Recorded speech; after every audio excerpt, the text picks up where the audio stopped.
आप देख रहे हैं SY लाइव न्यूज। सरकार क्लस्टर और SRA योजनाएं दिखाकर आदिवासियों को दे रहे हैं धोखा। सरकार आदिवासी भाइयों के अस्तित्व को नष्ट करने की कोशिश। ठाणे के चिराग नगर में आदिवासी भाइयों की एक इमारत के खिलाफ महानगर पालिका ने कार्रवाई की। इस कठोर कार्रवाई के खिलाफ आक्रोश व्यक्त करते हुए आदिवासी एकता परिषद के माध्यम से आदिवासी भाइयों ने जिला कलेक्टर कार्यालय पर विशाल मोर्चा निकाला।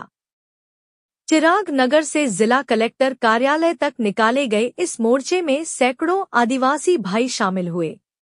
मी डॉक्टर सुनील पराड, आदिवासी एकता परिषद महाराष्ट्र राज्य सचिव आणि आदिवासी एकता परिषदच्या माध्यमातून आज आक्रोश मोर्चा काढलेला आहे। जिल्हाधिकारी कार्यालय मागचा उद्देश असा आहे की आज SRAच्या नावाखाली, क्लस्टरच्या नावाखाली हे आमच्या आदिवासी लोकांचे पाडे उद्ध्वस्त करायचं काम या सरकारच्या माध्यमातून सुरू आहे। कालची जी कारवाई झालेली आहे 22 तारखेला चिराग नगर येथे 1949 साली आमच्या आदिवासी लोकांना हा कलेक्टर साहेबांनी ह्या ज्या जमिनी आहेत त्या इने करून दिलेल्या आहेत। आमचा कायदेशीर अधिकार असताना कुठल्याही प्रकारची आमची दखल घेतलेली नाही आणि आज आमचा संसार उघड्यावर पडलेला आहे। त्याचबरोबर संजय गांधी नॅशनल पार्कमध्ये जो बेकायदेशीर सर्वे सुरू आहे, कारण त्याच्यामध्ये फॉरेस्टवाल्यांनी जे सांगितलेलं आहे की 1995 पासून जे अतिक्रमणधारक आहेत त्यांना आम्ही इथून हटवणार आहोत, परंतु हा सरकार कायदा विसरलेला आहे। जे आदिवासी लोक आहेत त्यांच्यासाठी ह्या देशामध्ये विशेष कायदा झाला FRA फॉरेस्ट जो काय कायदा आहे, वन हक्काचा कायदा आहे, त्याच्यामध्ये 2005-2006 पासून जेही आदिवासी लोक इथे राहतात त्यांच्यासाठी हा कायदा आहे। आणि अशा पद्धतीने बेकायदेशीर पद्धतीने आमच्या आदिवासी लोकांना इथे हटवून हे जे संजय गांधी नॅशनल पार्क आहे हे कुठल्या तरी बिल्डरला, मोठ्या कॉर्पोरेटला द्यायचा त्यांचा डाव आहे।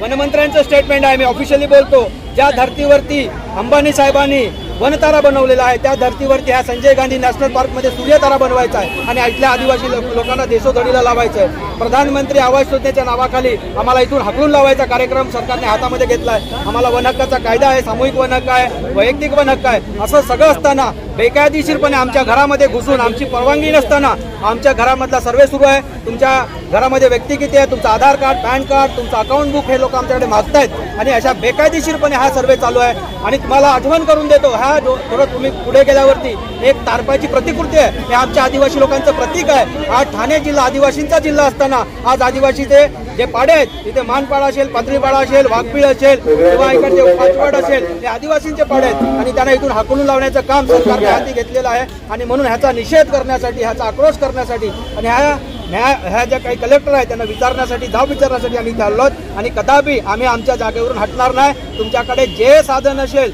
जी मशिनरी असेल, तुमच्याकडे बंदुका असतील त्या घेऊन या आणि आम्हाला जागेवर मारा, आम्ही इथून जाणार नाही। ही आमची जमीन आहे। आज ह्या जिल्ह्यामध्ये राहणारे लोक कुठून आले असतील पण आदिवासी इथला मूळ निवासी आहे आणि त्याला देशोधडी लावायचं काम इथली शासन व्यवस्था करते। सरकार स्वतःचा कायदा विसरलेला आहे आणि मी हे सांगेन की सरकार संविधान मानत नाही म्हणजे ते सरकार देशद्रोही आहे। स्वतःहून त्याच्यावरती त्यांनी गुन्हे दाखल करून घेतले, अशी परिस्थिती निर्माण झाली आणि आज SRAच्या नावाखाली, क्लस्टरच्या नावाखाली या काय चाललंय त्यांचं वनतारा बनवायचंय, सूर्यतारा बनवायचंय, ह्याच्यामध्ये आदिवासींना देशोधडीला लावायचं काम सुरू केलेलं आहे। आणि आमची मूळ जमीन आहे, आम्ही इथले मालक आहोत आणि मालकाला ह्या पद्धतीने वागवलं जात आहे।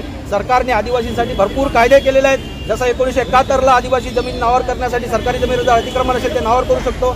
2022ला मागेल त्याला घर, ते पण आदिवासीला जमीन नावावर करायचा अधिकार दिलेला आहे। असं असताना पण आम्हाला बेकायदेशीर ठरवून, आम्हाला इलिगल ठरवून इथून उठवायचं काम ह्यांनी सुरू केलेलं आहे आणि त्याचा निषेध करण्यासाठी आज आदिवासी एकता परिषदच्या माध्यमातून हे जनआंदोलन सुरू केलेलं आहे। आजचं हे प्रतिकात्मक आहे। आज जे संसार उघड्यावर पडलेले आहेत त्याची जबाबदारी कोण घेणार आहे हे कलेक्टरला आम्ही विचारणार आहोत। जर कोणी जबाबदारी घेणार नसाल तर तुम्ही ह्या जिल्ह्याचे मायबाप आहे। आमची सर्व आदिवासी कुटुंब ह्या वस्तीला तुमच्या जिल्हाधिकारी कार्यालयामध्ये येऊन राहणार आहोत। आम्ही जाणार कुठे आहोत हे आमचा सवाल आहे आणि त्याच्यासाठी हा आमचा मोर्चा आहे की आमचं जे गाऱ्हाण आहे ते तुम्ही ऐकलं पाहिजे। तुम्ही जबाबदार व्यक्ती आहात आणि ह्या पद्धतीने आजचा हा मोर्चा आपण इथे काढलेला आहे आणि आमचं जे निवेदन आहे ते आम्ही सरकारला देणार आहोत आणि त्याची दखल आणि खेदाने सांगावं असं वाटतं की हे जे ठाणे जिल्हा आहे किंवा हे ठाणे शहर आहे, इथले पालकमंत्री आमचे माननीय शिंदे साहेब आहेत, उपमुख्यमंत्री आहेत, आम्हाला त्यांच्याकडे पण विनंती आहे, तुम्ही पालक आहेत, ह्या मुलांची देखभाल कोण करणार आहे? त्यांनी ह्याच्यामध्ये जातीने लक्ष घालून आमचे जे संसार उघड्यावर पडलेले आहेत त्याच्यासाठी न्याय द्यावा ही आमची मागणी आहे।